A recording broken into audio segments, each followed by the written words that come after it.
Dans cette vidéo, je vais te montrer mon expérience avec le minage de crypto-monnaies. C'est vraiment un retour d'expérience où je suis vraiment débutant. Du coup, si tu es là pour avoir l'information, je t'invite à regarder d'autres chaînes YouTube. J'ai décidé de me lancer dans le minage de crypto-monnaies il y a 3-4 mois où j'ai vu qu'il y avait pas mal de rendement dans les minages et au final que c'était peut-être plus intéressant d'investir dans des machines de minage que d'acheter directement les crypto-monnaies en question. Donc j'ai regardé un maximum de vidéos sur le sujet et j'ai décidé de me lancer, d'acheter mes premiers composants. Alors je vais te lister le matériel que j'ai pu acheter. En fait c'était vraiment hyper compliqué d'acheter du matériel vu qu'il y avait des pénuries de cartes graphiques et de pénuries de composants. Alors pour commencer, j'avais acheté une 3070 LHR à 850 € que j'ai pu trouver sur Rue du Commerce. Ensuite, j'ai acheté une carte mère spéciale pour le minage de crypto-monnaies.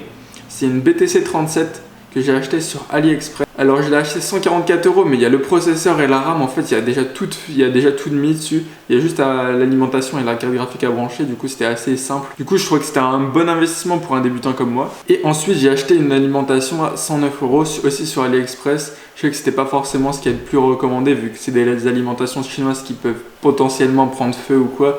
Et dès que j'ai commencé à miner, j'ai investi dans une prise connectée pour mesurer l'électricité que mon rig consomme. Je l'ai payé 17 €. Donc au total, l'installation, elle m'a coûté 1121 €. Alors voilà, j'ai reçu mon matériel, j'ai tout branché, tout ça. Alors au début, j'ai commencé avec HiveOS parce que c'est ce que tout le monde un peu recommande dans le minage. Sauf que moi, j'ai commencé à l'installer sur mon rig. Bon, pas de problème pour l'installation sur cet OS. Mais franchement, j'avais vraiment du mal à me repérer dans le logiciel et j'arrivais vraiment pas à le configurer comme il fallait. Du coup, j'ai vite abandonné HiveOS car vraiment, je trouvais que c'était pas ce qu'il y avait de mieux pour débuter. Et je trouvais que le tuto n'était pas assez clair sur YouTube pour vraiment que je prenne en main mon rig de A à Z. Et avant que je désinstalle HiveOS, j'avais fait appel à un expert dans le minage qui me tire le maximum de rendement avec mon rig. La personne qui s'est occupée de mon rig, elle rencontrait pas mal de problèmes par rapport vu que c'était une carte LHR en fait. J'étais pas satisfait car dans les simulations que j'avais fait sur NiceHash, j'avais un rendement beaucoup plus élevé que mon rendement par jour. J'ai décidé de désinstaller HiveOS parce que j'avais peu de prise en main sur le logiciel et je voulais vraiment comprendre ce que je faisais. Bon, après j'ai testé NiceHash OS. Bon, vraiment très grosse déception par rapport à cet OS car c'était impossible pour moi d'installer sur le rig quand je l'ai testé. J'ai perdu presque un mois avec cet OS. Du coup, j'ai décidé de refaire à l'ancienne, de faire le plus basique possible et d'installer Windows et après d'installer NiceHash comme un ordinateur classique où on pourrait démarrer le minage. Du coup, j'ai installé Windows et j'ai commencé à miner avec NiceHash directement via Windows. Donc, j'ai commencé à miner le 21 janvier où là tout était opérationnel, où je commençais à miner tous les jours et je vais te partager du coup mes résultats pour 109 jours de minage. Alors je vais tout de suite débunker les résultats. En fait vraiment je pense que j'ai un problème soit dans la configuration de mon rig, soit au final on promet les logiciels de simulation de minage, ils sont vraiment très positifs. Au niveau du coût de l'électricité, ça m'a coûté 80 € car je paye à peu près 17 centimes au kilowattheure.